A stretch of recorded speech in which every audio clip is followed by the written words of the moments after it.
I am Mickey Strawinski, the Dutchess County Legislator for District 20, representing Red Hook and Tivoli. I want to thank you all for coming tonight for this important discussion related to opiate epidemic in our community. We hope that this is going to be the first in a series of these types of discussions that we're going to have.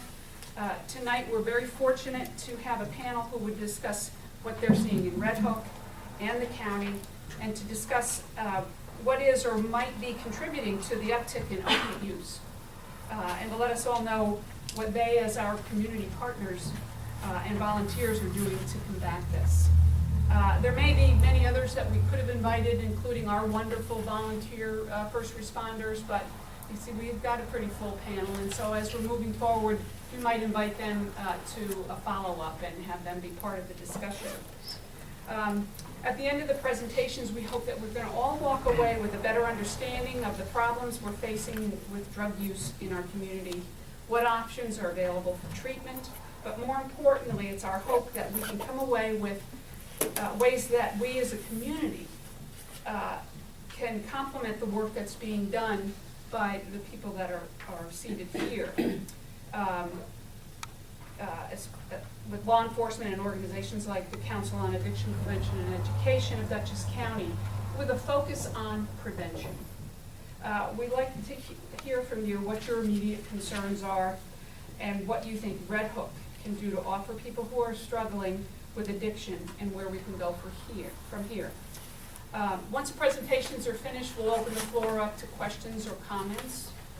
Just a casual discussion about our community and the road some of you may have taken with regard to this problem.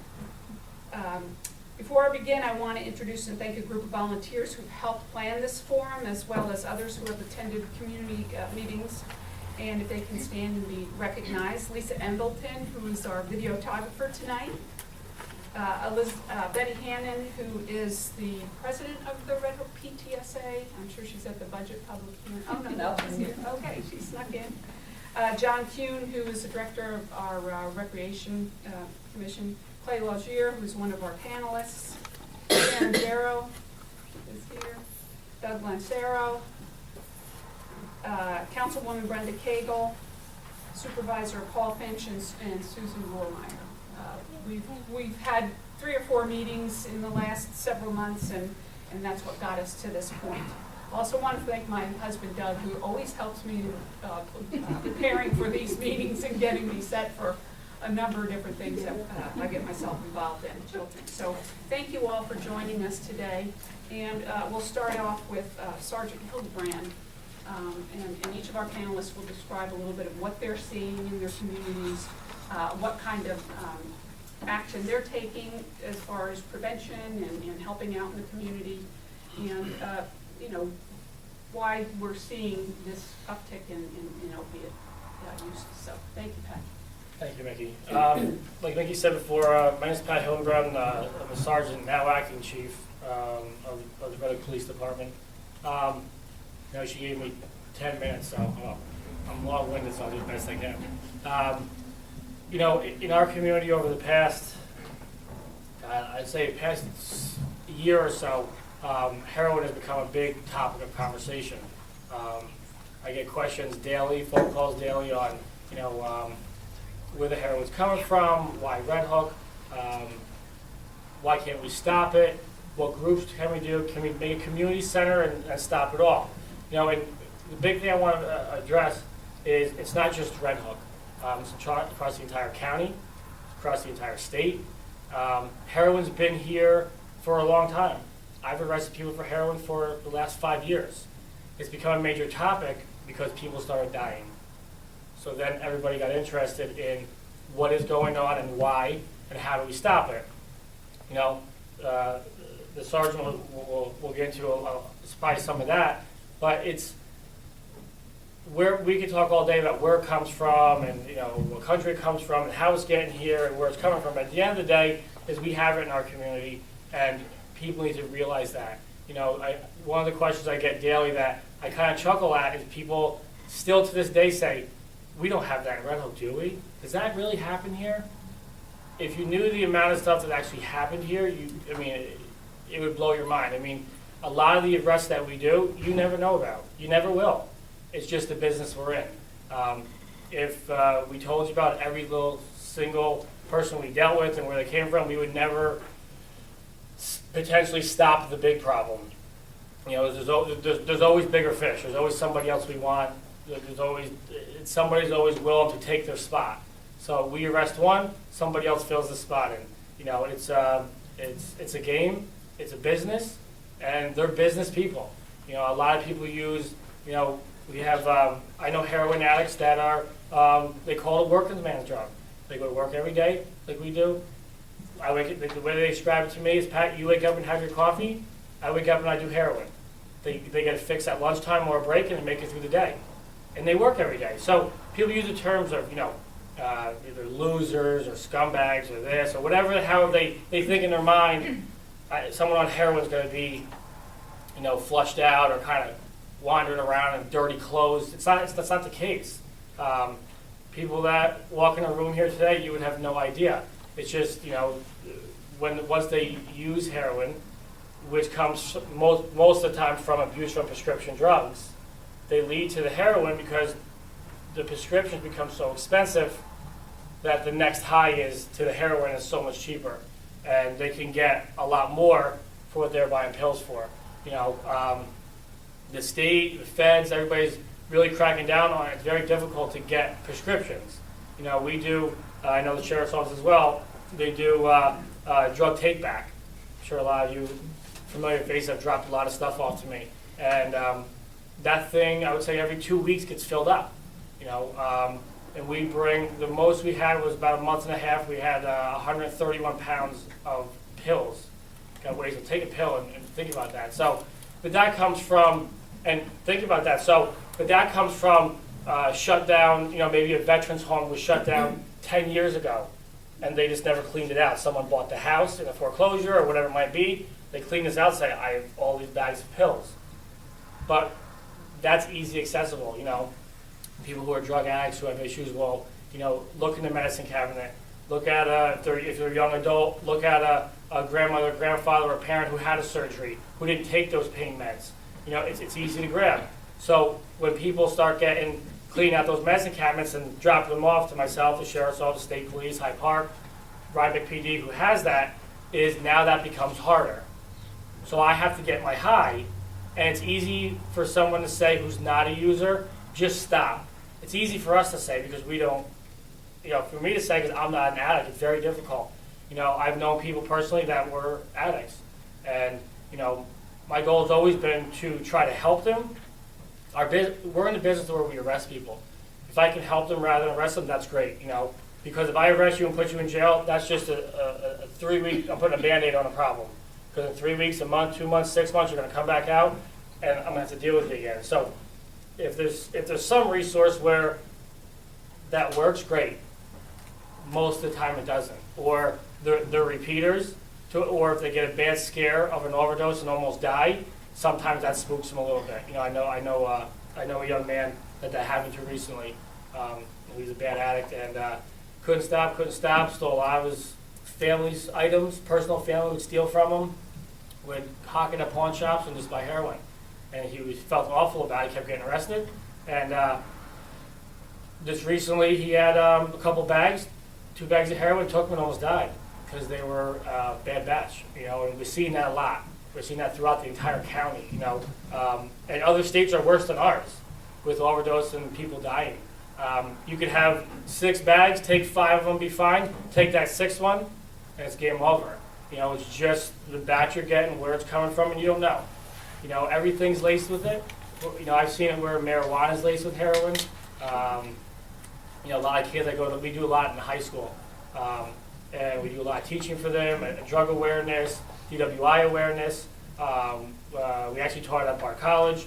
And a lot of kids say to me, well, I smoke weed, it's going to be legalized anyway. It's only a matter of time. Maybe.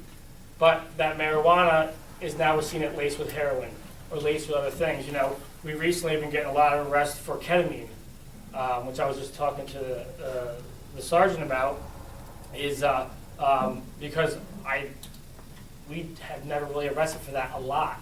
And recently ketamine's been a big thing.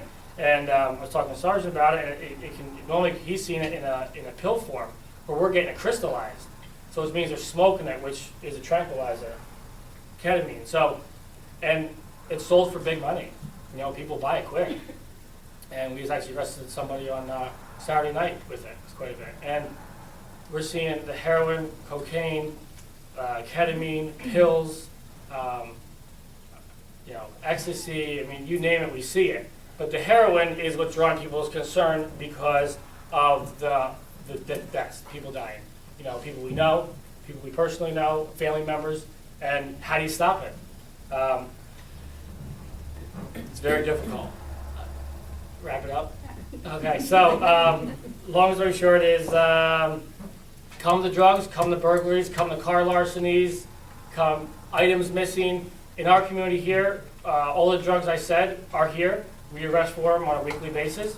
We have multiple car larcenies, there's multiple burglaries, a lot we solve, and there are some that are open, that are ghosts. Because real quick is, I just arrested a guy the other day who's at the city of Troy. He's a gang member from that area, frequents Hudson area. He was down at Red Hook, Thompson Street, Cherry Street, Spencer Drive, apartments all up around 9. Breaking into cars, stealing, stole a gun, and mostly pocketbooks and credit cards. Wallets, credit cards. You never find the wallets in the car when they end up getting found. There's stacks and stacks of credit cards. And it's a business. And you think oh, my credit card company is very secure, no problem. You take your card, they'll check it in one of those red boxes outside the Walmart. So it's a $1.85 charge for a movie. It works. Your credit card company's not going to pick up on a $2 charge. Then they'll go inside and drop $800,000 on it and walk out. And the chances of catching them, it's very difficult. And I got lucky, and he used a card in the business. I went in, I had him on tape, and Columbia County Sheriff's Office called him that next morning at 3 a.m. in a stolen car. Stole a car out of the city of Troy, and just started handling the business. You know, he got out of jail on April 16th. So, and right back at it. So, people do come here. Why do they come here? I don't know. You know, it's just where they landed that night. But we have a lot of, I call them transplants. A lot of people wander through, they come and plop down for a little bit, do a little bit of crime, and off they go. And everybody's looking for a local person. Most of the time, it's not somebody local. It's out-of-town people coming in the area because they either sell drugs here because they can sell for more than in the city of Poughkeepsie because there's too much competition. Come up here, you know, if anybody has a business mindset, think about that. Are you going to go somewhere where there's 500 people, or you go somewhere where there's 10? You make more money. There's more money to be made in that. I can keep going on, but that's my 10 minutes. Sergeant Tyler Wyman, Sheriff's Office. You know about me from the bio. A lot of what I'm going to say is going to be similar to what Sergeant Hildebrandt said. Most of my education in the world of heroin started when I was at the Drug Task Force. When I first started in 2007, heroin was not really a huge problem, but specifically I remember the village of Pauling, which is a lot like Red Hook, a small town. It was loaded with it. Probably 20 to 30 addicts, all the same age, all high school classmates that were involved. And from there it kind of took off. And now we're at the point that we're at now. Currently, well, the heroin problem, I think, began with prescription medications, specifically OxyContin and other opiate-based narcotics. And then in 2012, New York instituted the iStop program, which is basically a program that controls the prescription and the prescription medications that are dispensed throughout the county. And that was a successful program. What that did, though, was it turned people that were using opiate-based pills into heroin users because they couldn't get the opiate that they needed. They were going through withdrawals, and someone probably suggested to them, you know, try heroin. It's an opiate, it's the same thing, it's cheaper, it's easier to get. And that's where the problem really began. When I was at the task force, I interviewed a lot of drug dealers, a lot of drug users that we arrested, and all of them started with pills. Everyone I interviewed started with prescription medication and then moved on to heroin. I don't think I interviewed one single person that just started with heroin, and most of them never ever thought they were going to be in the position that they're in. And they didn't a lot of them didn't want to be there, but somehow they found themselves down that road, and by the time they realized what was happening, it was late. Currently, the county is undergoing it has had a lot of overdoses. It's kind of stopped, but probably around December, we had a huge spike in overdoses, and actually last week, I think we had several more. I think from November 2013 to February 2014, there were 300 overdoses, and I might be a little off on the numbers, but I think 13 of those were fatal or somewhere around that. A little higher. A little higher? Okay. And I know last week when I was working, I think I heard just on my shift alone, probably, I think anywhere between 5 and 7 overdoses that occurred. None of them were fatal that I know of, except for one in the city of Poughkeepsie. I've had neighbors in my town. I'm from Eastern Dutchess, and again, small towns, much like Red Hook. And I've had neighbors, I mean, it's touched me as well, people that I grew up with that are now not here anymore. And the problem is that when these opiate pill users turned to heroin, they were basically amateur heroin users. They didn't know how to use heroin, but they needed to avoid going through a withdrawal, so they started using it. And heroin is not like a pill in that, depending on what dealer you get it from, it's cut with different things. Some may be more pure, some may not be. So in one instance, you might use heroin that's kind of weak, and it might take you a few bags to get your high. And then your dealer's not around, or your dealer changes his supplier, or your dealer gets arrested. You go to another dealer who's selling a completely different product, but in the same packaging. You don't know any better. You go home, and one bag is as strong as 3 or 4, and next thing you know, you're experiencing an overdose. Compound that with fentanyl, which kind of showed up this year, as far as I know. Fentanyl is a very powerful opiate-based narcotic used in surgeries, and heroin was starting to be cut with fentanyl, and sometimes fentanyl was being sold as heroin. So you're injecting a full bag of fentanyl, and you know, you add an inexperienced user with that, and it's a recipe for disaster. So I think that's currently what's happening. We did have a spike last week, but December, January, February seemed to be like the really high point, and then it kind of dropped off. Currently, heroin in Dutchess County for a bundle, which is 10 bags, is going between $60 and $70. Like the sergeant said, in Red Hook, those prices might be higher because there's a demand. People don't want to travel to Poughkeepsie. It's dangerous. They don't want to drive that far. They'd rather just stay here and get their product. So it may be a little higher here. And the thing you need to remember is that all these people, that I didn't run into any that I actually didn't like. You know, I thought they were okay. They were people that just at some point went one way and they shouldn't have gone that way. Of course, well, there was a few, but what happens is the drug and the necessity for the drug turns these people into other types of criminals. It's $60 a day, and that's a low, if you're using 10 bags, which that's a beginner's habit.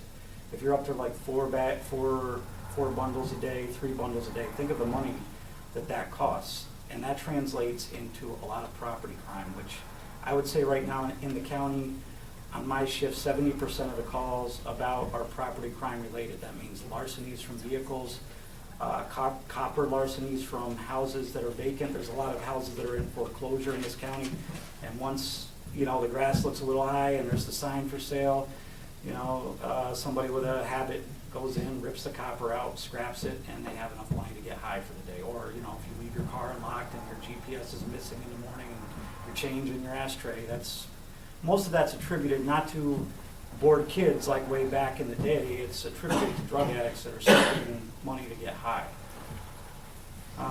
So basically, what is the sheriff's office doing? We currently have SROs in a lot of the schools in the county, and they talk with the students. They try to keep an eye on the students.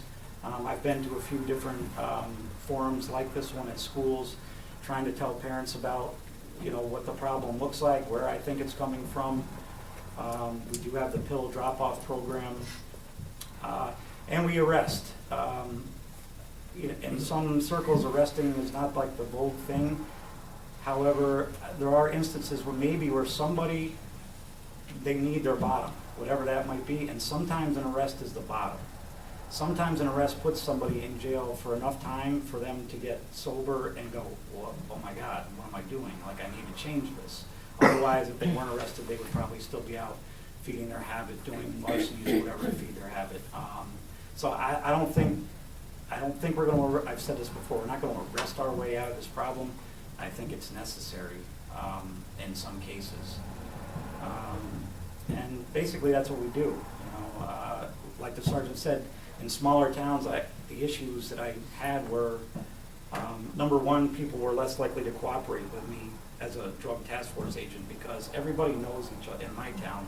Everybody grew up with one another, everybody knows everybody. Nobody wants to be the one to get that other person in trouble, and especially with the kids, the peer pressure is way high to not be a snitch and not help the police.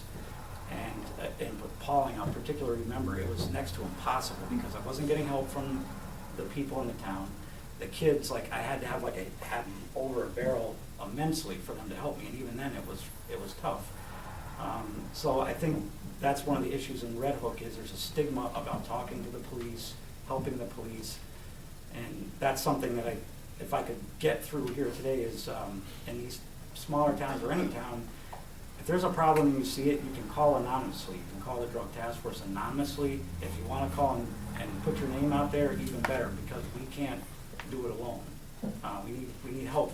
And I also think that forums like this are really important because it's not a law enforcement only issue. There's everything at play here, you know, paramedics, CAPE, but it's education, part of it's education, enforcement, it's all of it that needs to happen. But primarily it needs to start at home because when we're here like this and when the police are involved, the problem has gone way beyond, you know, way beyond stopping it. It's already here now. So at home is where good parenting skills, checking your medicine cabinets, if there's unnecessary medication, get rid of it. You know, if you don't need it, take it to a police station. That's where these drop boxes are located. And additionally, pay attention to the habits of your children. And if they're selling their electronics and other devices, or you're seeing property that isn't theirs at the house, that's something to think about. So I'll stop there. Thank you. Yeah, I'm gonna run my stop clock there. Okay, there is some overlap on what we talk about here because police, fire, EMS, we respond to the same place at the same time frequently. And, you know, we're dealing with situations where, you know, illicit drugs are involved or overdoses are involved. And I would tell you that this morning I had a crew respond to an overdose in this town.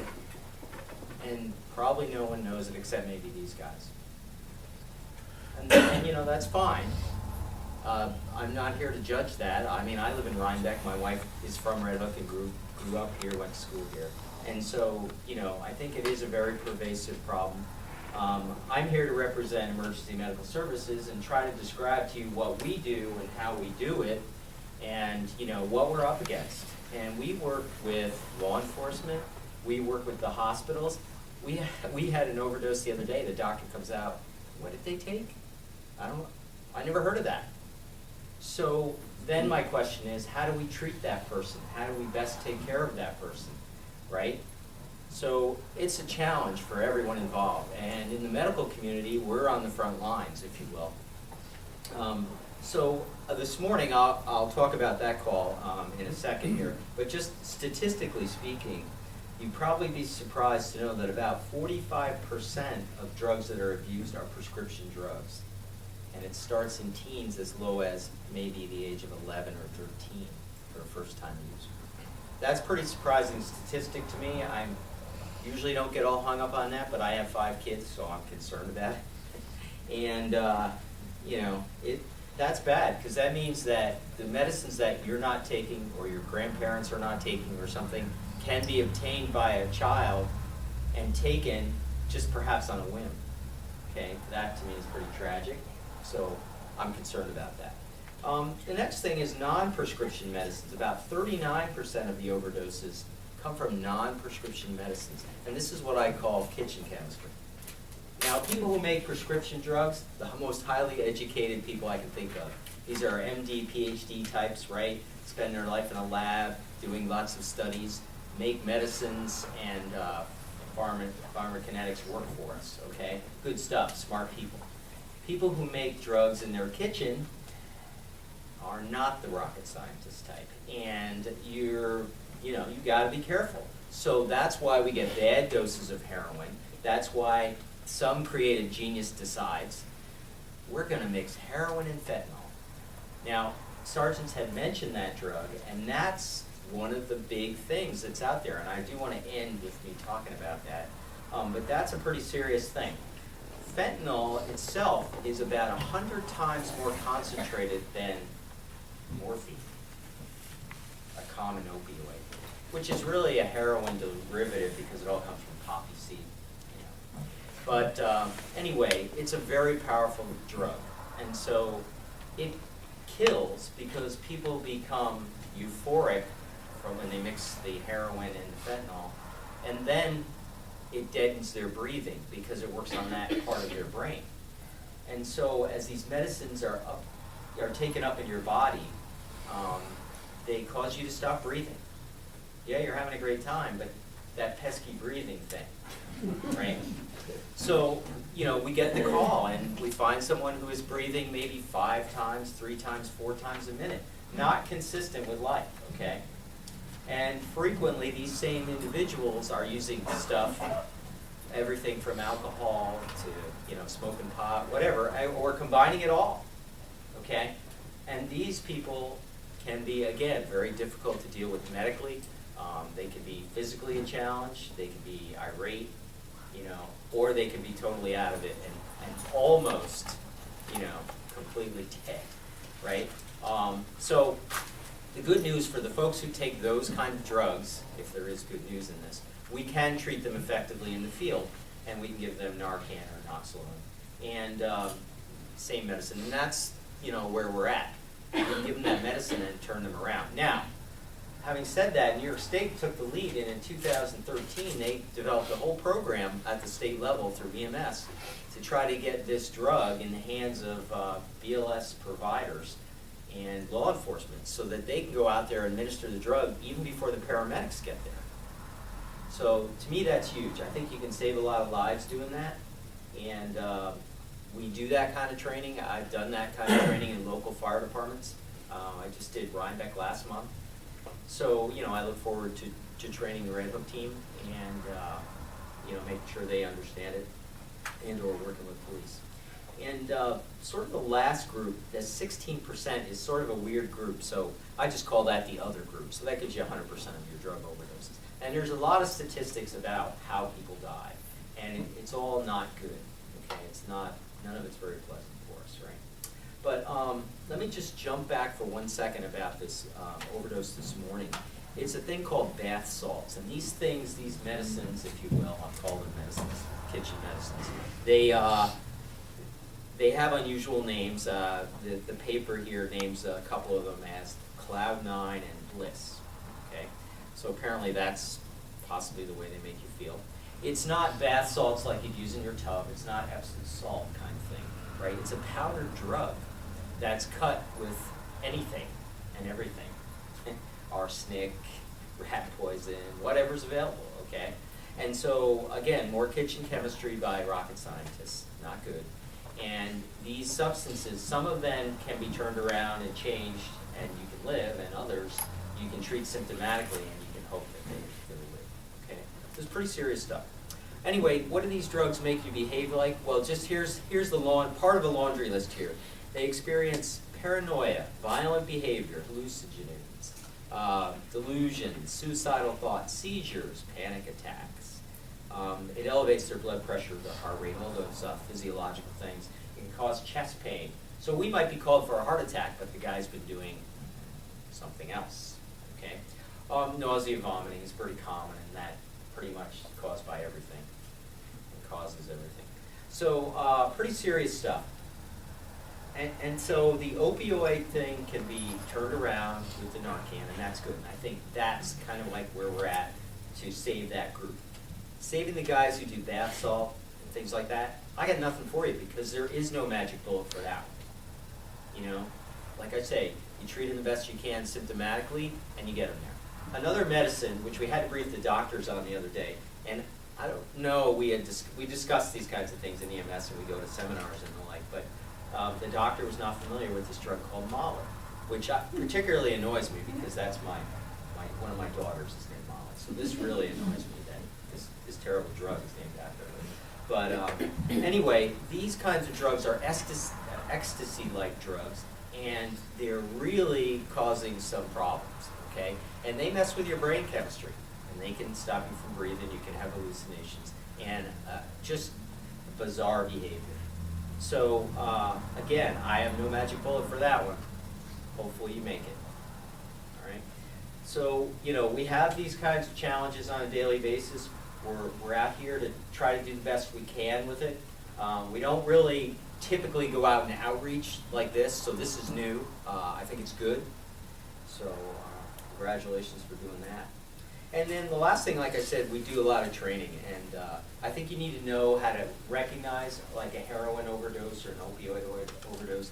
And you know, they boil it down to 3 basic things. You know, you can't wake the person up, right? They don't seem to be breathing very well or much at all, and that they look bluish in color. And if they have those 3 criteria met, call 911, you know, try to get them some Narcan, and chances are they'll come around. And then when EMS gets there, we can do more advanced treatments and the like, and you know, get them to some medical facilities that can treat them. Having said that, you know, we will probably take them to a local hospital, but in some instances, if they're extremely violent, they're going to be transported to Poughkeepsie, to St. Francis, to a psychiatric center, where they can be treated medically first and then get into some, you know, program or other such thing. So as you do that, keep in mind that means that your services that are available to grandma who might be having an MI or something are turned away. So again, these are cultural problems, these are social problems, and you know, it's serious stuff. Okay. I did bring some toys that I can show you later on that how we administer the Narcan. Paramedics, we used to start an IV and give it, which we can still do, which takes a little bit of doing, and if the person is of, let me be politically correct for a second, of dubious background, and you know, you take some risks in doing that. So the nasal Narcan, there's no need for any of that. Anyone can do it. I can teach everyone in this room to do it. Oh, sorry, time's up.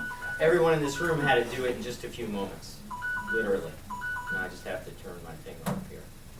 So I'm glad to show you that afterwards, and I'm happy to answer any questions that you have. Okay. Thank you. I'm Clay Lagier. So whenever I speak at these type of forums, I always get the, what the hell is a tech enthusiast doing at one of these forums? I grew up in Red Hook. I'm also an alcoholic and drug addict. I say that still today because it's true, even though I've been sober for a few years now. It's very important that you guys realize the kids that you're dealing with. They're not necessarily going to be able to point out in the street. You're not looking for the trench coat mafia. You know, those kids are easy to point out, and there should be no reason for those kids not to get help. You know, the kids that are the ones that are higher at risk are the ones that come from good homes, that both parents are working. There might not be enough time to, you know, do whatever it is for mentoring. That's why it leaves it to the community. It was great at one of our meetings, someone brought up, you know, it takes a village. And it really does take a village. And I've been that guy at the gates yelling that for many years now. Even while my choice of drug was alcohol, you know, I was still yelling at the gates that there is an issue here within our communities. Some statistics nationwide.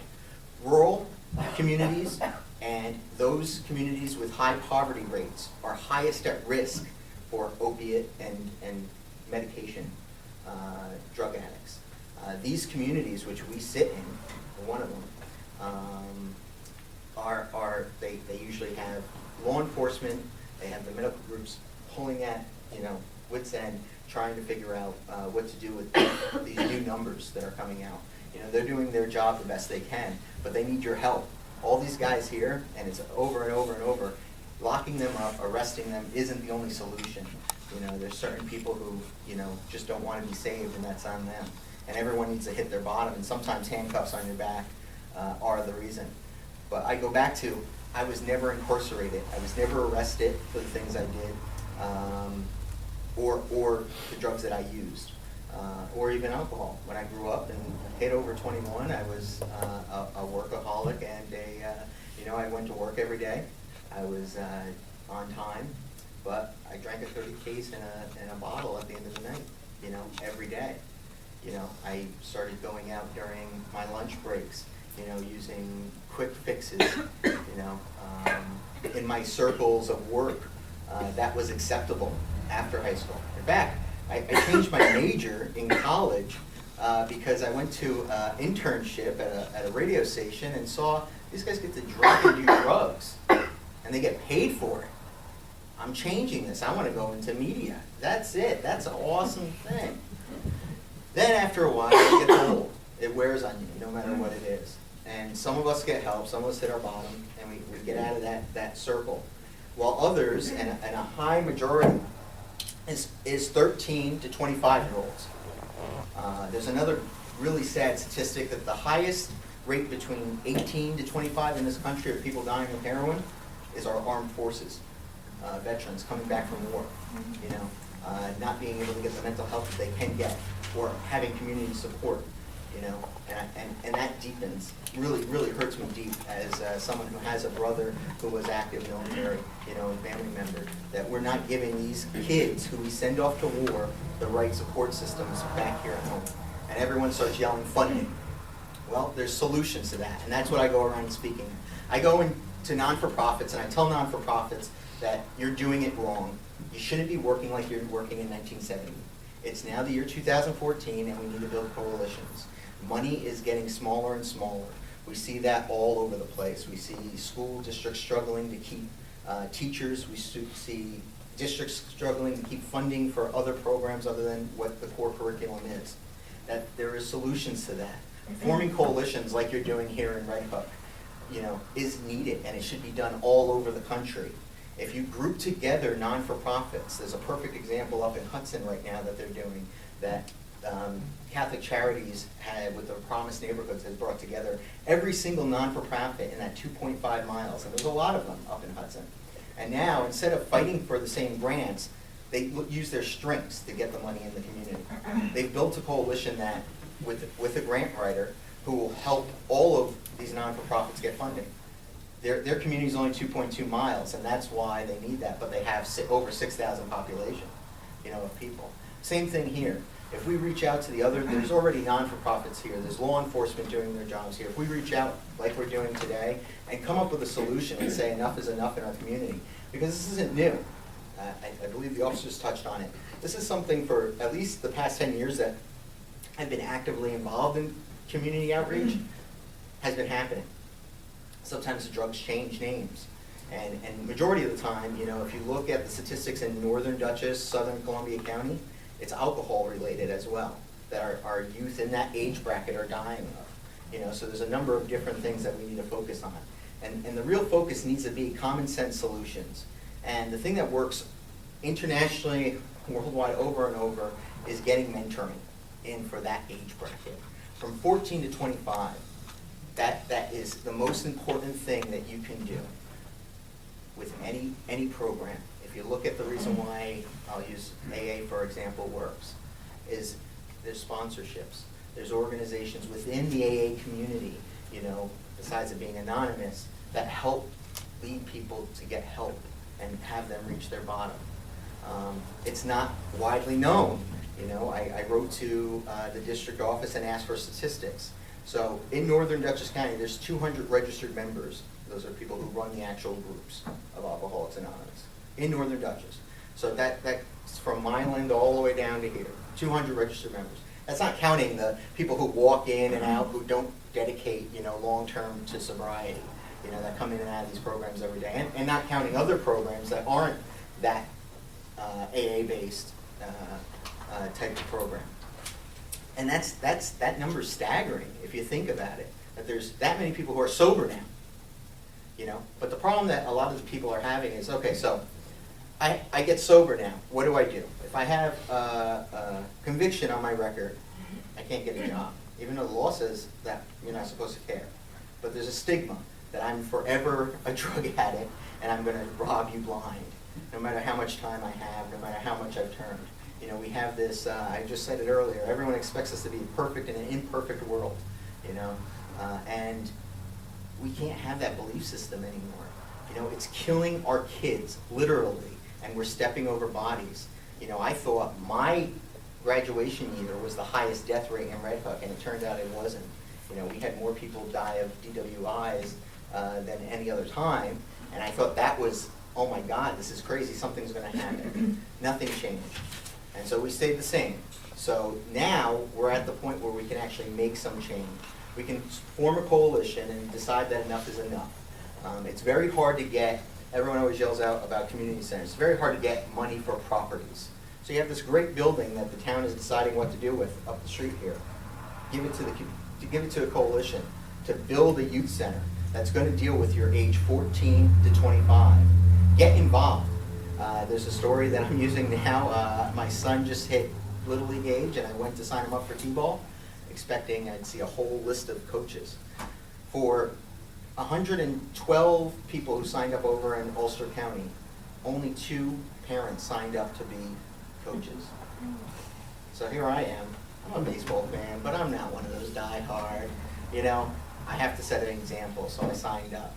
My first day as a coach was a mess. I'm not a good teacher to begin with, but it was a mess. But I tried my best, and that's the point. I did the best I could.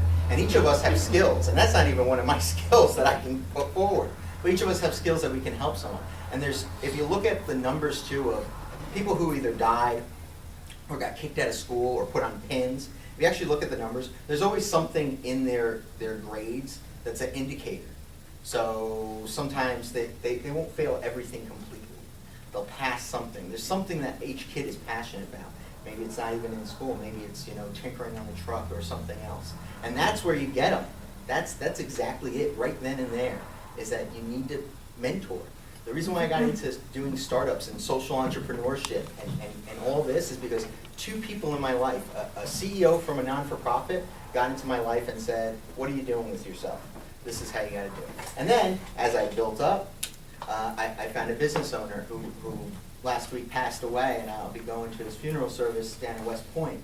This CEO of this company is instrumental in the reason why I do business the way I do business today. You know, he taught me everything I knew. And part of the reason why I stayed sober was because of him. And he had nothing to do with sobriety at all. And that's the big thing, is getting you guys to get actively involved in your community and forming a coalition that's going to do some positive changes. And keeping momentum going, because all of us will change places over and over again. But we need all of you who are here in the community to do this work. Thanks.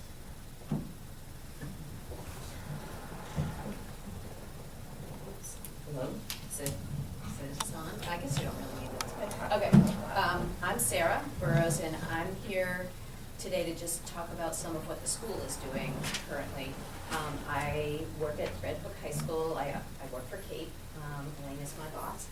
And I am placed at the high school. I've been there 10 years.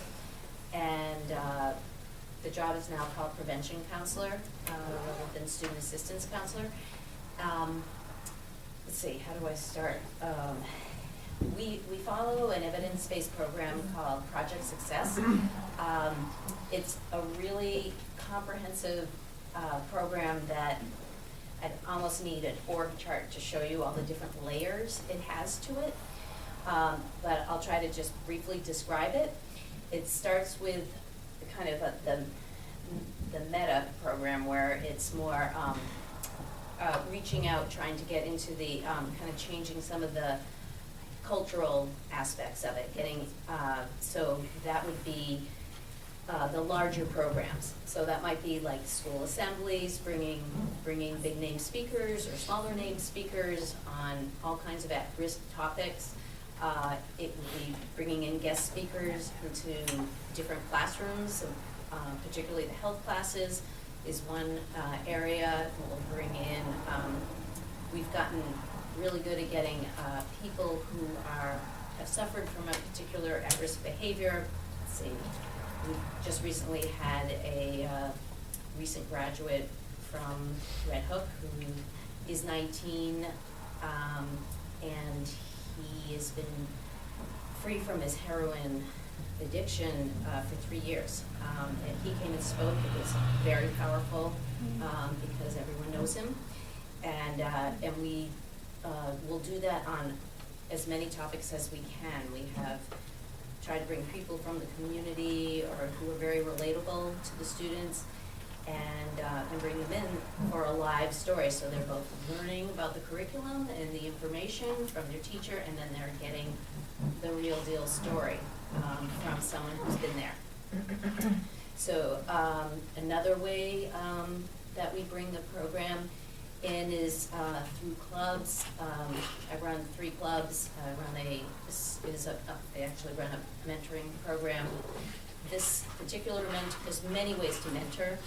This particular mentoring program is with teachers, faculty, and also staff members who will be matched up with an at-risk student, and then they will get together, every week or every other week and spend some time. And then we also have, like every so often, like once every month or every other month, we have sort of a big afternoon program where all the mentors and mentees gather, and we do some just simple fun activity. We'll bake pies, or we'll just do some activity. There's food, there's fun. It's always very busy and a lot of energy, and now kids are trying to get into the program actually because the activities are fun, the after school. They're very down-home fun and they're popular. So so the SAD chapter, the Students Against Destructive Decisions, that chapter, our Red Hook chapter started after one of these DWI accidents that was tragically happened. This is before I worked here in 2001, and that chapter has been active since then. That chapter is responsible for a lot of the programming that comes into the school. Like, they will make decisions on and help raise funds and work with administration, even with me, about decision making. Also, Kate is essential with that because we are always searching for really good, powerful programming to bring into the school and to bring to Red Hook. So SAD will be involved in that. We also do, I think many of you may be aware, like we do things before the prom. The pre-prom assembly will involve the mock accident with our emergency workers. It's really a powerful event and brings a lot of the community together. And it will start with a speaker.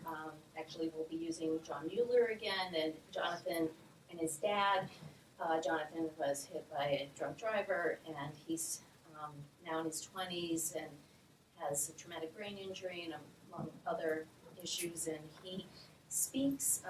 He has a lot of memory loss, but he and his dad do this presentation that is quite gripping, and the kids really respond to it really well.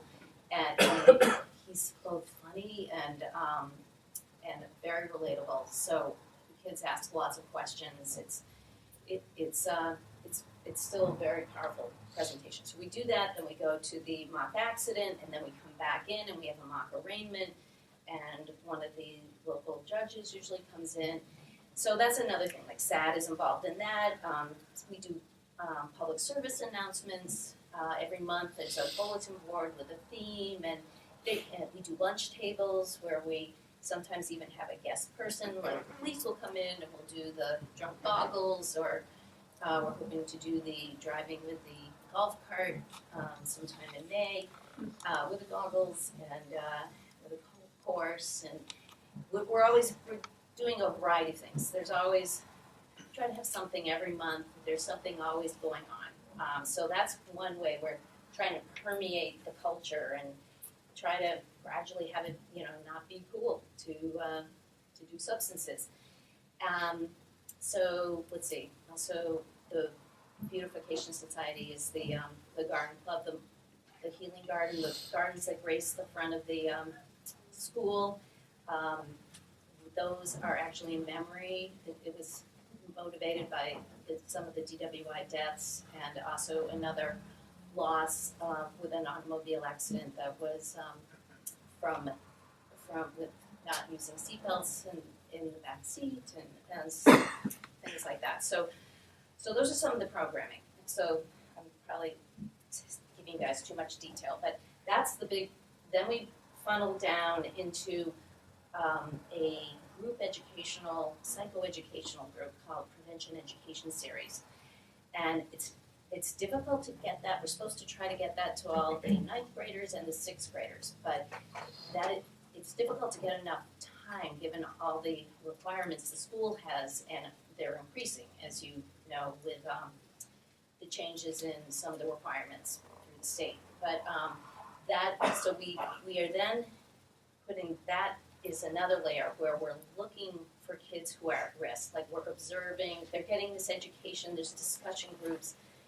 They're meant to be small, from 8 to 12 people, and it's a chance to talk about a lot of the stressors, the challenges of being a teenager, and everything they're up against. And so that's an 8-week portion. And then from there, we're trying to identify students that might need some individual counseling, and we also will run some other groups in addition that are more specific, topic specific, both drug prevention, drug treatment. We're trying to give a variety of groups. We just did a stress management one that was very popular after school, and I think we need to do more of that, because that is seems to be growing, the amount of anxiety that we're seeing in the schools with the increasing demands being put on kids. So anyone can refer children for an assessment and for some individual counseling.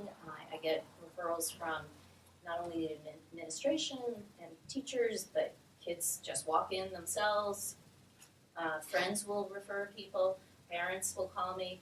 It's a whole variety of ways, and it's all fine.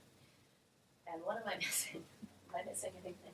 I think you're being incredibly humble, Sarah, because I think that your presence in the school and Kate's presence in the school, Red Hook is a more open community, and you knowing your students, you have learned what the services are in the community, and when an event happens, you and the school district together have really reached out so appropriately to ask for help. And so I think you're being a little bit humble on your part and on the district's part. So I think you do a lovely job of knowing your students, knowing what the services are, and making the connections when it's necessary. Thank you.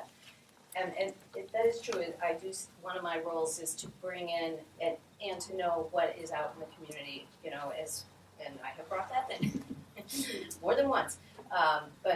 And that's true. It's like really making it your business to know what's out there, and it keeps changing, as you all know. And so we're trying to build this coalition, and that is so essential. It is definitely the way to go, and Elaine's going to talk more about that. I think it's really the only way that we can really get a village united and make some real changes.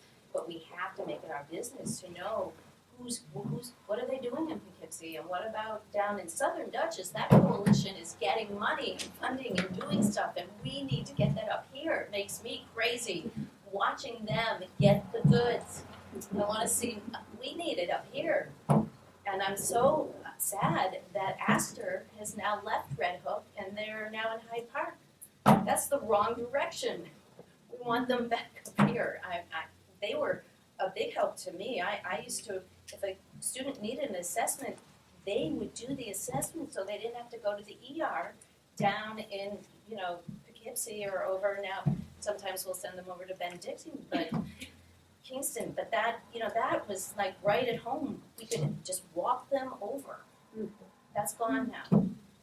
That's very upsetting to me. But there's some news to share in terms of giving you back some of what you lose. This county is very fortunate to have a pretty comprehensive mobile team.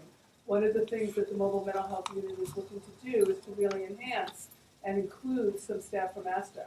So it would be a mobile team that would be children, youth, and adults that could reach out to the school districts when there's a concern and you need a quick evaluation. And we have used them. She does. So that's just an enhancement that there's gonna be a shared, we're gonna add to the mobile team so that we will be able to respond, when the school districts need us. We can talk a little bit more Sorry. about what you're bringing in, and it's all good.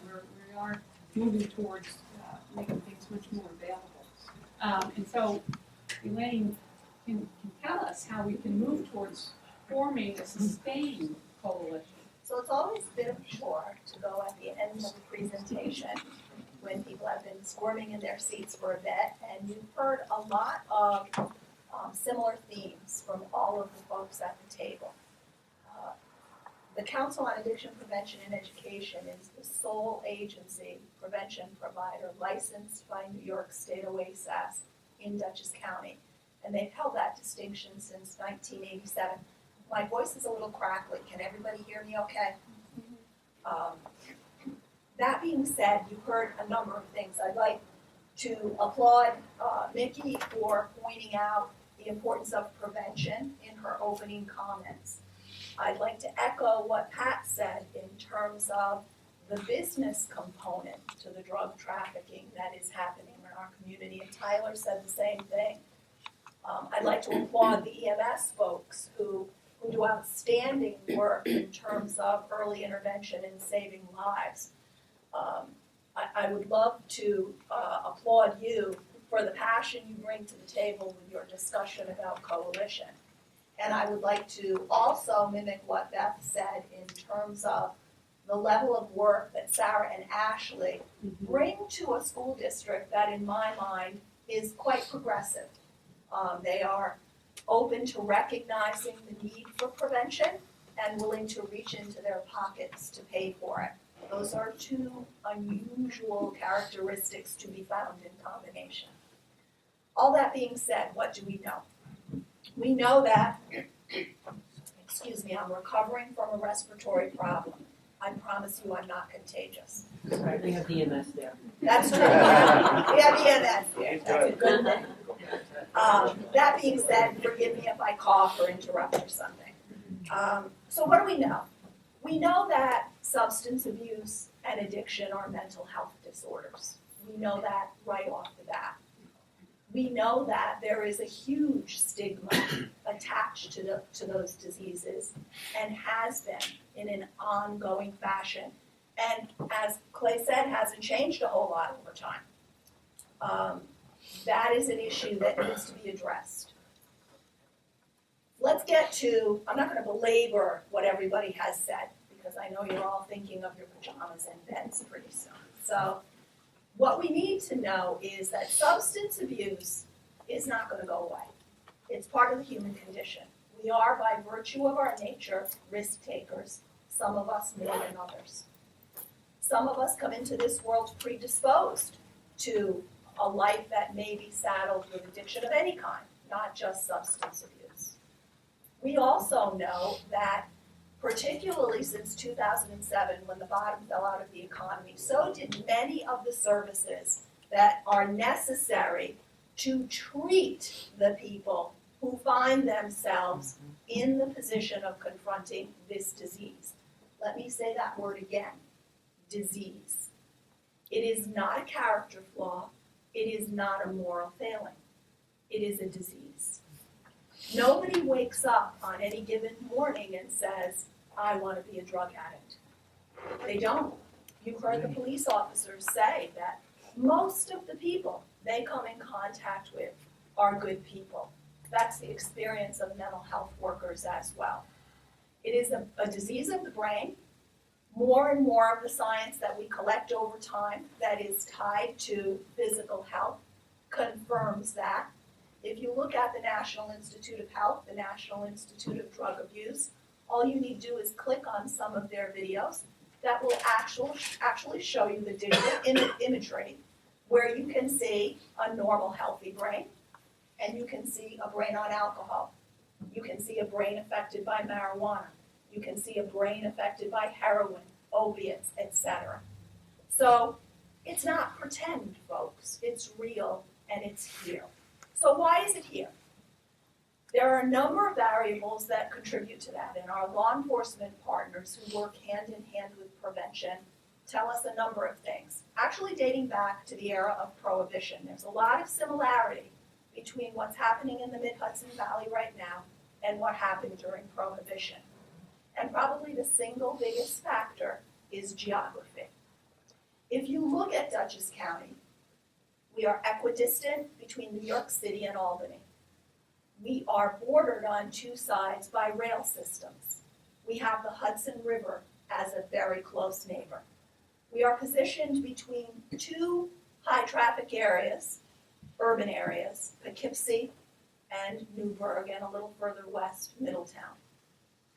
Not too long ago, I think probably a month ago, some of you may have read in the journal that Senator Schumer visited Poughkeepsie, and he had a press conference in the town of Poughkeepsie to talk about the fact that he was going to push forth legislation to designate the Mid-Hudson Valley, specific areas in the Mid-Hudson Valley, as high drug trafficking areas. Very shortly, it will be made public that Dutchess and Putnam counties have been designated as those areas.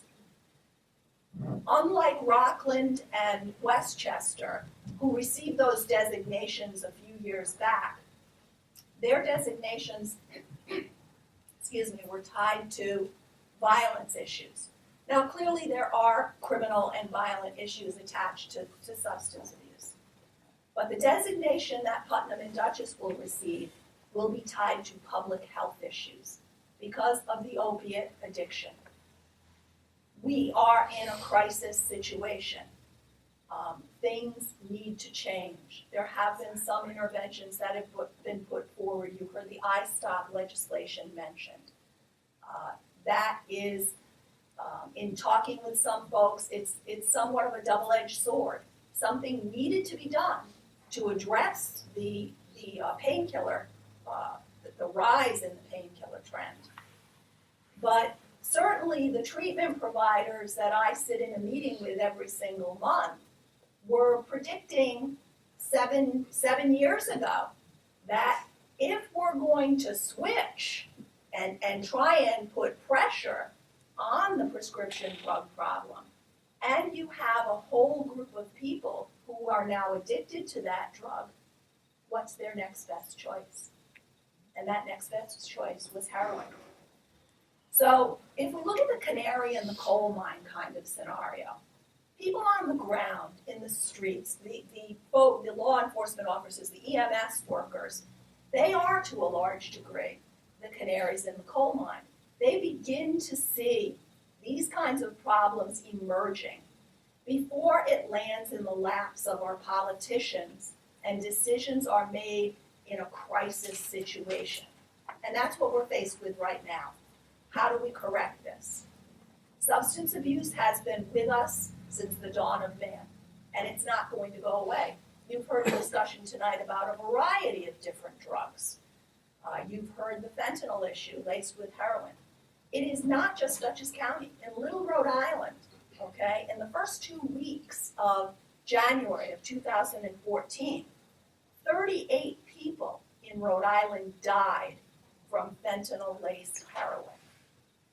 Many of you may have seen the State of the State by the governor of Vermont. He dedicated his entire State of the State to the heroin issue in Vermont. It is not just Dutchess County. As a matter of fact, if you look at the Substance Abuse and Mental Health Services Administration's predictions based upon the World Health Organization's predictions, the estimate is that by 2020, the single biggest global problem, let me say that again, single biggest global problem will be mental health issues and substance abuse. That's 6 years away, folks. 6 years, and I would venture to guess that for the law enforcement folks here, the EMS folks, my student assistance counselors, the county treatment providers, they would venture to say that problem is already here. So what do you do about it? Well, we're still in a flagging economy. I don't think anybody's going to jump up and say, their bank account has exploded over the course of the last few years. If so, I'd like to hear how you did it. That being said, money isn't gonna be picked from trees. One of the reasons prevention is now the focus of efforts is because the science now supports that work. There's evidence to show that for every dollar spent on prevention, you can save anywhere from $15 to $25 down the road if you avoid a disease that requires treatment. That's worthy of note. So if you look at the national agenda, and you look at the state agenda, and you look at our local government plan, prevention is now at the top of everybody's list. Substance abuse is under the microscope because it's in everybody's face. But prevention touches all kinds of risk behaviors, and very often, those risk behaviors are all interrelated. So to go back to our passionate baseball coach, t-ball coach, what has to happen is the recognition that this is a community by community problem. You heard one of our folks say, I think it might have been Tyler, correct me if I'm wrong, Tyler, that several years ago they saw heroin emerging as a problem in Pauling. Okay? So Red Hook may be experiencing something slightly different from Southern Dutchess, where Sarah wants to get money from. That being said, this isn't going to have a quick fix, folks. It just isn't. And the reality is that until communities identify what their particular problems are, assess specific to their community what those problems are, build capacity amidst their residents to rally round that cause, work towards sustaining that capacity, because as you heard Clay said, these faces will change at this table over time. And one of the things that happens is if you can't sustain an intervention long term, you've lost the battle. You might as well throw wet paper towels at the wall and see which one sticks. So community readiness is an issue. I would venture to say that within Dutchess County right now, lots of communities are sticking their toes in that readiness water. And they've got to try and figure out who are they going to bring to the table. You need adequate training. You heard Sarah use the word evidence-based programs and practices. Substance abuse, the prevention that we're talking about, that can be applied to heart disease, hypertension, any of the kinds of physical or behavioral issues, has direct application to substance abuse and mental health. It traces its heritage back to the Framingham Heart Study, which occurred in Massachusetts in the 1960s. That was research done by the Institute of Medicine, where the term risk factor was first coined. In the 1980s, excuse me, I told you this was going to happen.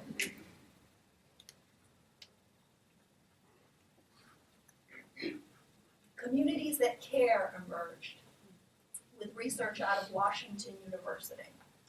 And what they did was they took that research that had been done in the physical health field and they applied it to substance abuse.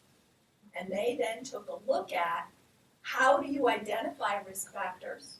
How do you identify protective factors? Because you've got to look at both. You heard some of the wonderful things that are being done in the Red Hook School District. Many of those qualify as protective factors. They have huge leverage in changing what happens in a community. But you also have to identify the risk factors. And the data to adequately do that has to be comprehensive. You need the law enforcement data. You need the school data. You need the hospital data. You need the EMS data. You may even need municipal data. Who's moving into your community? Who's moving out of your community? You may need to do GIS mapping to take a look at what is happening in your community that's influencing the risk behaviors that are presenting there. If you do not follow that type of framework, your chances for successful outcomes are seriously diminished. It's happening in Southern Dutchess, and it's happening in Eastern Dutchess. And no, I'm not going to allow Sarah to pick my pockets in either of those places. Because what has to happen is it has to come from the community. Cape cannot do it, the school cannot do it, the county cannot do it. The community has to do it. What we know is alcohol is still the biggest problem by far. We know that if we look at heroin, while it is a huge problem right now, it's staring us in the face, if you look at the data, it is still a very small percentage of the overall US population that is using the heroin. And I'm not diminishing the tragedies that are associated with what's happening now. I think we had somebody mention medical marijuana early on. If we're talking about prevention, whatever side of the fence you sit on in terms of marijuana, you need to recognize that it is a substance.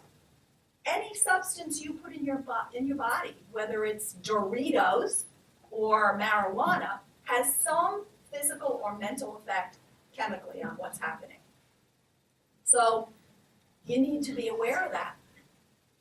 That being said, the decision for change rests with the people who live in the communities that are struggling with the problems.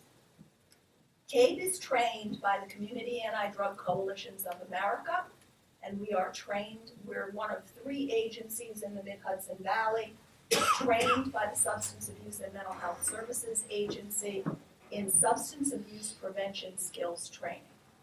As a matter of fact, I think Beth is the sole survivor in this room of one of my It trainings. was a great training. What does that do?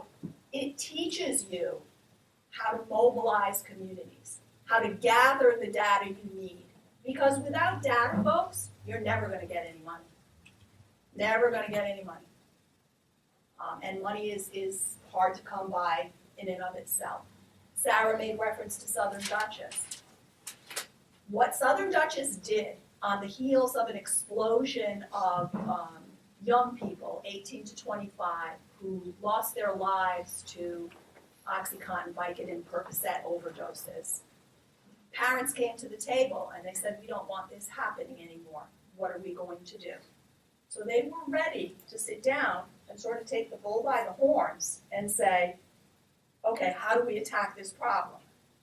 So for 3 years, we built capacity and sustainability without any money.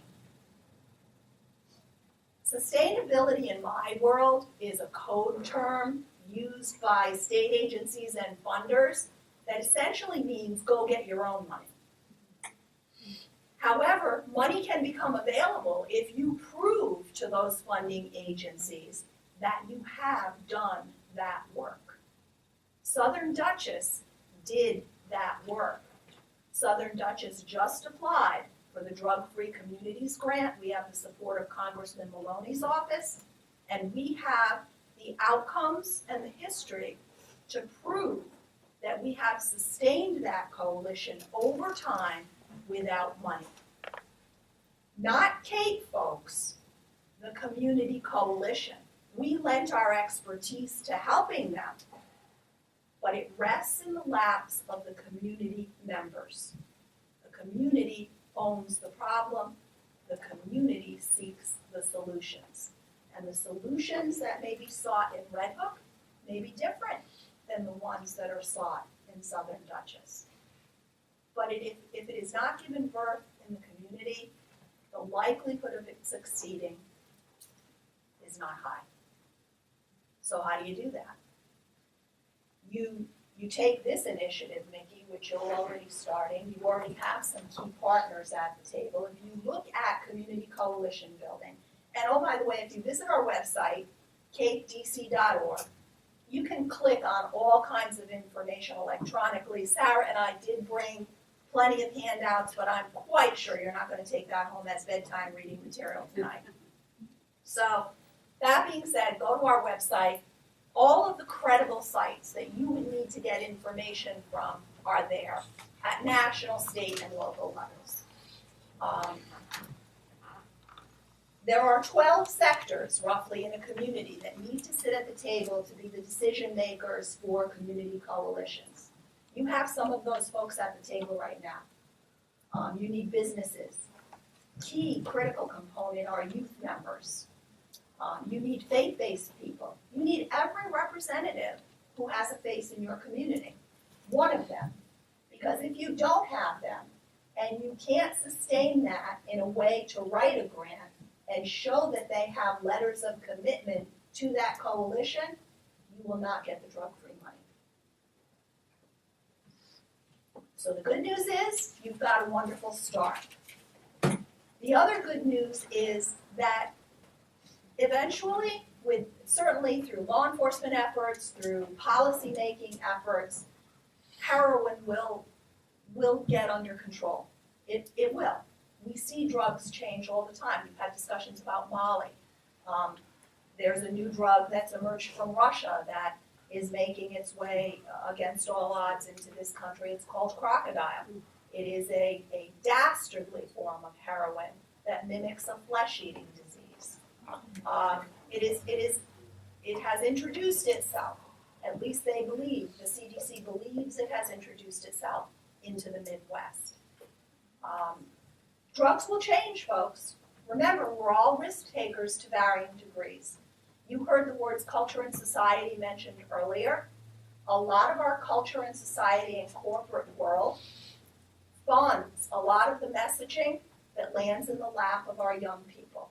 And unfortunately, it remains the task of parents who are sometimes working 2 and 3 jobs, attempting to put food on the table, to try and take care of everything. You heard the term, it takes a village. It clearly takes a village. If you want to improve the quality of life in the areas that you live in, everybody has a vested interest in that. And if you can only give 15 minutes, then you give 15 minutes. If you can give 6 hours, then you give 6 hours. Because when you add all of that time together, you can effectuate change in a given community. So it's up to you guys. I gave you some homework. CAPE is happy to answer questions, to help facilitate a process going forward. But I want to be clear, you folks own this process, not the school, not the police officers. The community owns this process, and that's how solutions happen. You can track progress. CAPE does the youth surveys for the county. And what we do is, every 2 years, we do youth surveys taking a look at risk factors. You heard mentoring brought up here earlier. One of the single highest report outs for 8th, 10th, and 12th graders in our last survey, which was 2010-11, was kids reported that they did not have enough significant positive adult role models in their lives. If that's not a call for mentoring, I don't know what is. Alcohol use in our county is for those age groups, above the national average. And alcohol and tobacco, the good news, and I guess I'll end on a positive note so I don't send everybody home with their jaws dragging on the floor. The good news is we have a template of what worked. Granted, it was in better financial times, but we have a template for prevention and intervention that worked, and that was tobacco. We all remember the government settled with the large tobacco industry. And as a means of slapping their hands, they had to come forward and give the government a lot of money. The government distributed that money state by state and charged each state with the task to put forth a prevention education initiative that would ultimately have the outcome of lowering tobacco use. It worked, folks. If you look at our student surveys today, the single greatest perception of harm that kids have attached to any substance is tobacco. It worked, which means it can work. You heard Sarah say what we try to do is make, substance abuse not a cool thing. Well, guess what? Smoking cigarettes for teens 15 years ago, 20 years ago, was a very cool thing. Today, it's not cool anymore. Kids will say to other kids, I'm not smoking those cancer sticks. That same principle can be applied to all those other indicators. It amounts to what the community wants to do about it. So, Mickey, it's 8:30, so I don't want to keep belaboring this. Kate is happy to answer any questions, as I'm sure all the other folks are. So, yeah, we really appreciate all of what you brought to our attention today. And I believe we are ready as a community to do the work necessary in order to move this coalition. I think that, Red Hook is definitely a community where we can pull this together in a way that prevention is at the top of our priority. So if anybody has questions or comments? I work for the county. I'm the director of the Office of Community Services. One of the things that I think Dutchess County is amazingly fortunate to have is a helpline that's 24 hours, 7 days a week, 365 days a year, staffed by trained professionals. We just, within the last 4 months, added a new service, Dutchess Texts.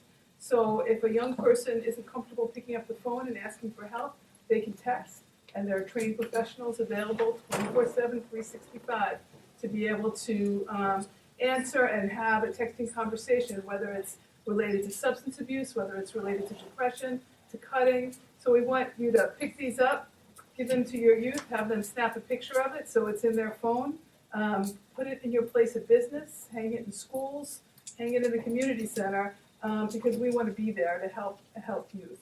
The other thing that we want to do is to provide some education to all the communities across the county. And one of the things that we've been fortunate, I'm a firm believer that prevention works. And so we've had about 25 folks trained across the county in what's called mental health first aid.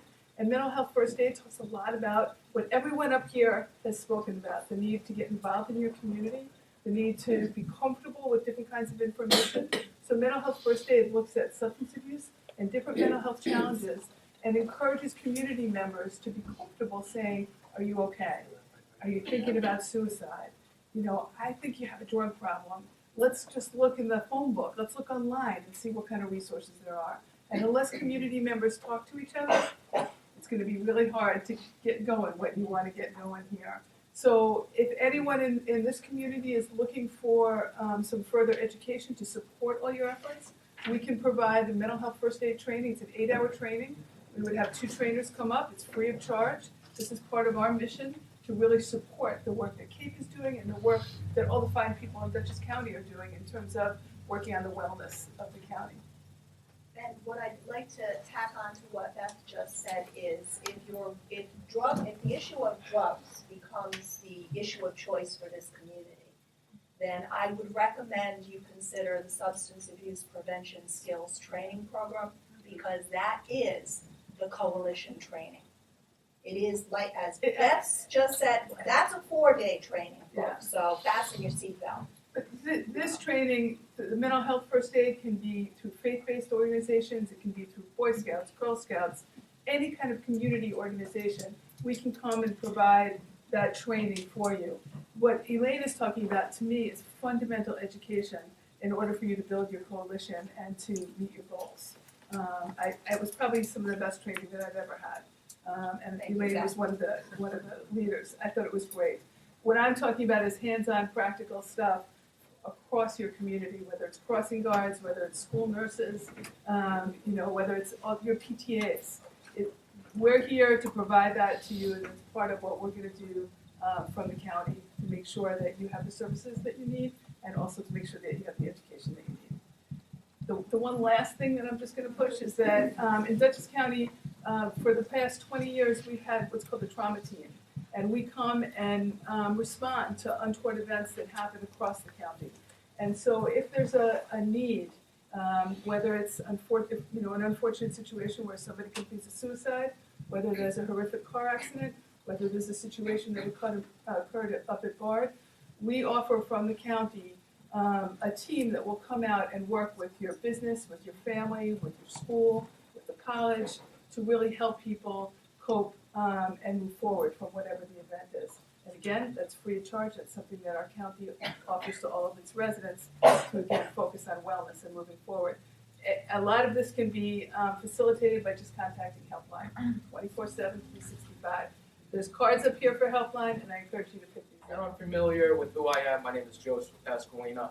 I represent the Dutchess County Department of Mental Health and Hygiene ITAP program, as well as EpiPod. What EpiPod is, it's an AA-based program, and we, do all sorts of things like in the community, like folk dances, clam bakes, picnics, all sorts of stuff.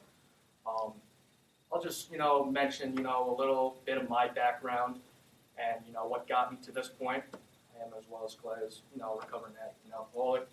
And I started using drugs at the very young age of 13. I am from Red Hook, born and raised. I do come from very, supporting, loving family. So, growing up, I was really no treasure friends growing up. It started at the age of 13, curious, teenagers get involved with, tobacco at first, like they mentioned, which involved to the marijuana, to the alcohol. And when I tell you there is so many things out in the streets of Red Hook right now, I've done everything in the book: heroin, cocaine. The big one is Adderall, which is 100% pure amphetamine salts. There was one occasion where I had got, and like they said, you get the prescription drugs from going to people's medicine cabinets, from, our parents, just leaving them around carelessly, not knowing, how dangerous these drugs are. There was one incident where I had 2 bottles of amphetamine salts in a matter of 4 days. I overdosed. I've been close to death quite a few times. By the grace of God, I'm here today, being able to share my message.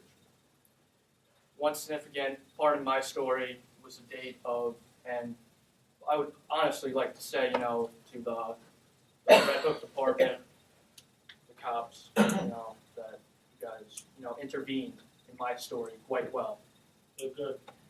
And thank you. And they did help me out the best they could. Sorry. So, one specific date, 2012, me and my buddies decided to go out and rob drug dealers.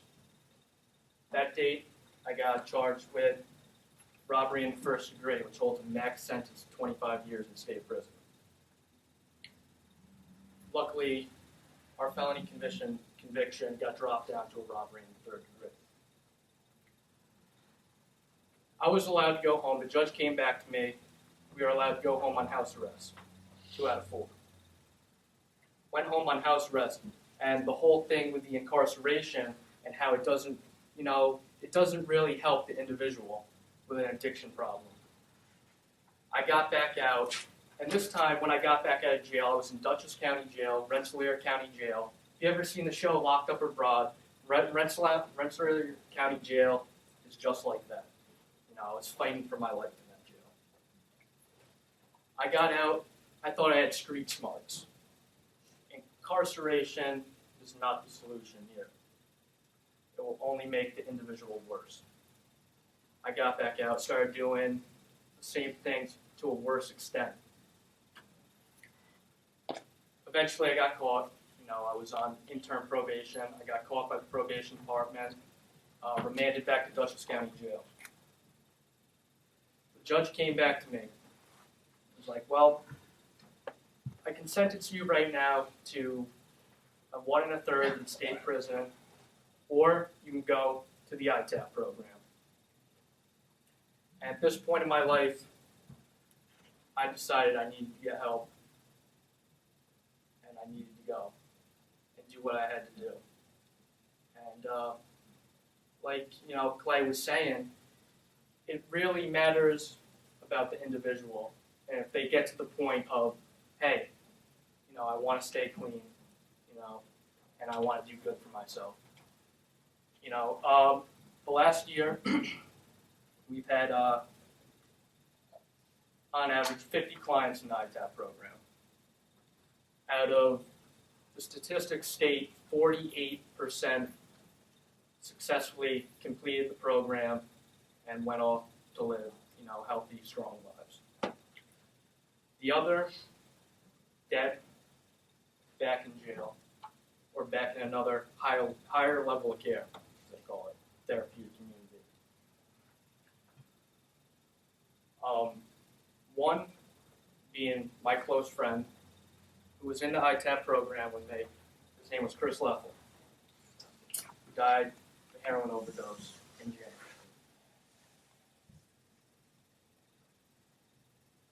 I stand here today, to really do something about this problem. And I believe the one way is to really get down to the core and really help the youth in Red Hook by, assemblies, going into health class. I remember, people from Daytop coming in to our health class, teaching us.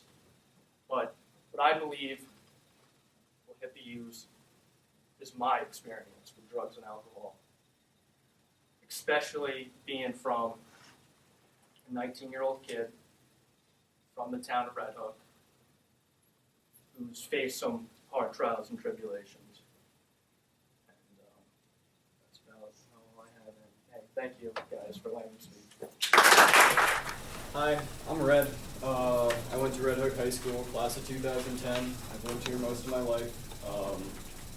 And I can get a really quick statistic. We were talking about how we have to get at kids 14 to 24.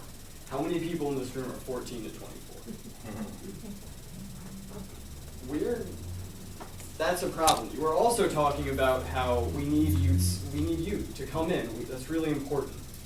Now, we have to be aware of how we alienate those kids, especially the ones that really need help. They don't respond to a lot of those programs. They don't respond to Scared Straight. They don't respond to PINS. PINS, they just get put in the criminal justice system. They just end up in juvie. So we have to look at how we're alienating them, how we're keeping them out of these meetings. And like Clay was saying, we need innovative approaches. We need ways to bring them in instead of pushing them away. And could I respond to that, Betty? That's exactly why I made the point that one of the single biggest sector representatives on a coalition must be you. Because we need to pick your brain on how to do that, just like, the coalition needs to pick the brain of law enforcement, of EMS, because it does take the collective wisdom of every single representative at that table because they're all members of the same community. But I feel like a lot of kids are afraid of law enforcement, especially the ones that need help, that need to get out of these lifestyles. They're scared of y'all. They don't respond to the school programs, so it's kind of hard figuring out how to fit all these pieces together. And I think that there's a lot of introspection that has to. And Kate touched on that, I think, with forming the coalition and actually doing the trainings right and going from there. We're both in the same business, only I teach you not to go after government grants. I don't want you paid by the government. I want you self-sustaining on your own funds, on the community's mentoring programs and things like that. So that's what I'm going to push. They're a great resource to have to push on the government end and get funding from the government. And in order to do that, you need those statistics to pay the bills. If you don't have those statistics, they won't be able to apply for funding. Other organizations won't be able to apply for funding, and it's dead in the water. And we're back here 10 years ago. 10 years ago, we were talking about this, and it was children dying of drinking and driving. And 10 years ago, nothing was done.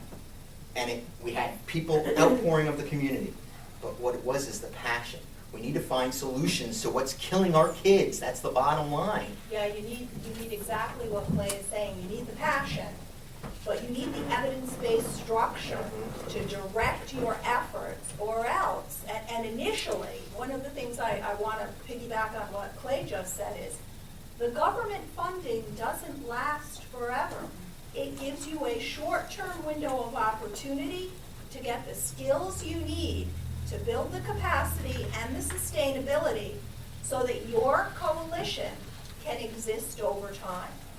If that's all they'll fund, the Drug Free Community Grant will fund you 10 years if you get it.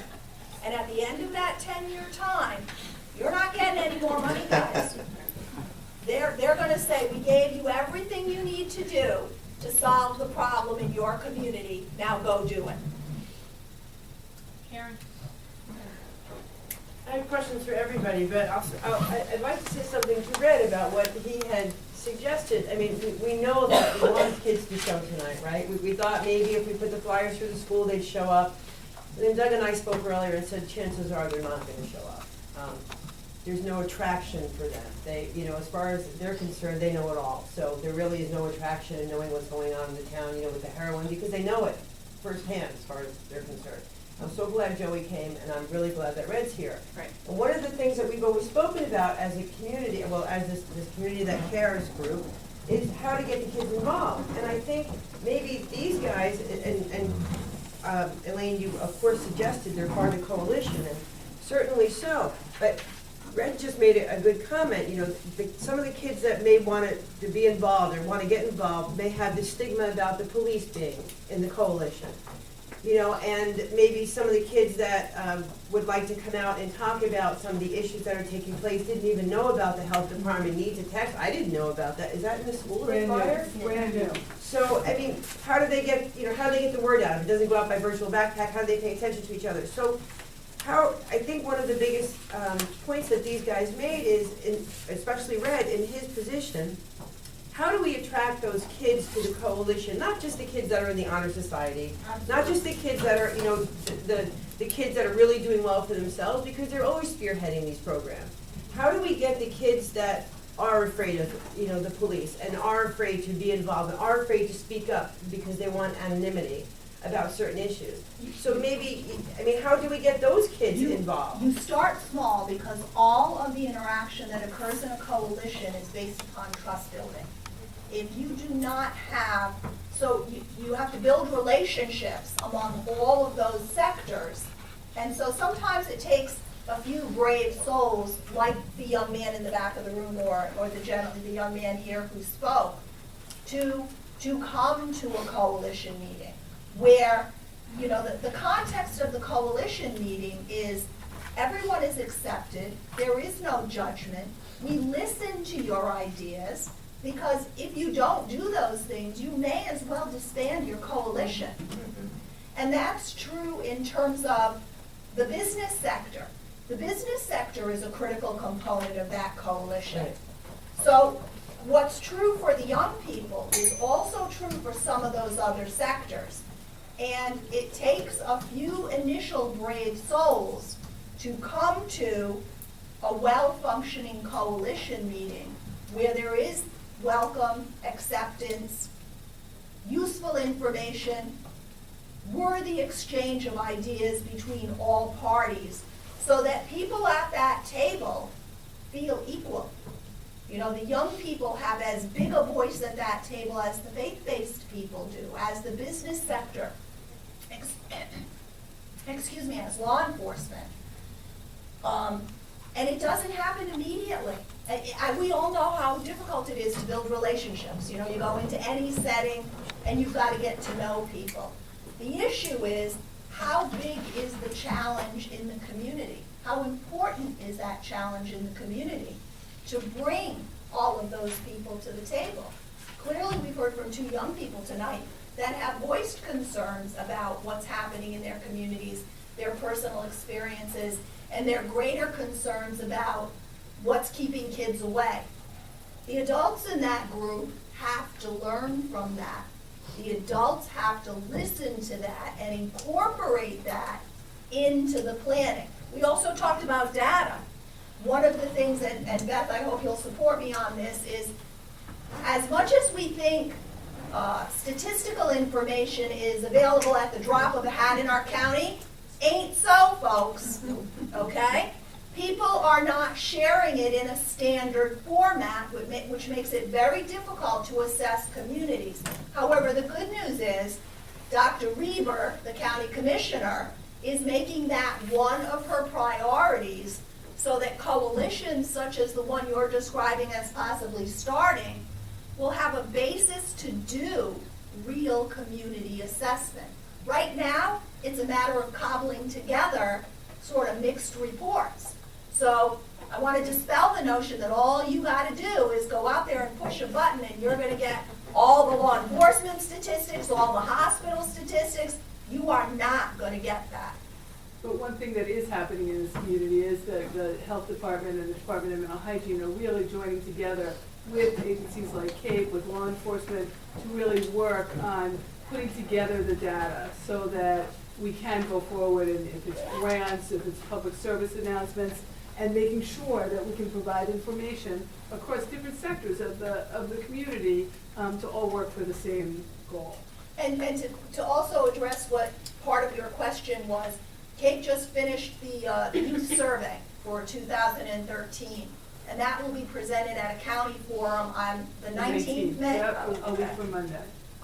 CAPE has been doing those for 8th, 10th, and 12th graders. Red Hook participated in that. It's voluntary participation. Once again, Red Hook stepped up to be part of that along with 6 other school districts in the county. That data will be aggregate data, and it will give risk and protective information as self-reported by the students who participated from the 7 school districts in 8th, 10th, and 12th grade. You heard me mention to Clay earlier that in 2010, that's where we got that data that kids reported. One of the single biggest deficits in their life is they do not have enough significant adult role models. That their alcohol use by 12th grade is significantly higher than the national average. Those are reliable and valid measures, and that's the kind of information that's quantitative information. Those are numbers. One of the things we learned about in the SAPS training is it's not just about the numbers. You've got to gather qualitative information. So these young people may be at the coalition meeting when that kind of quantitative data is gone over, and they may say, wait a minute, I'm not really sure this data is accurate. That's not what I'm hearing. So then what do you have to do? You have to balance out those numbers with some kind of focus groups to find out if that quantitative data is indeed accurate for your community. So it's not a simple process, folks. It's complicated, but I want to stress that it is inclusive and it is culturally competent. It welcomes everybody to the table, and no ideas are discarded or frowned upon. So, I do want to mention, and I think we just mentioned briefly, the county is putting on a forum on May 19th, and there's a flyer there, and a number of guest speakers as well. So if you want to hear at the county level what they have to say, please pick up that flyer and attend Vicki, that. if I could just add, please stay tuned to CAPE's website. We are in the midst of working out an arrangement with Senator Gibson's office. We will be providing a Narcan training at Dutchess Community College, in line with what other states are doing to be able to train everyone in a community.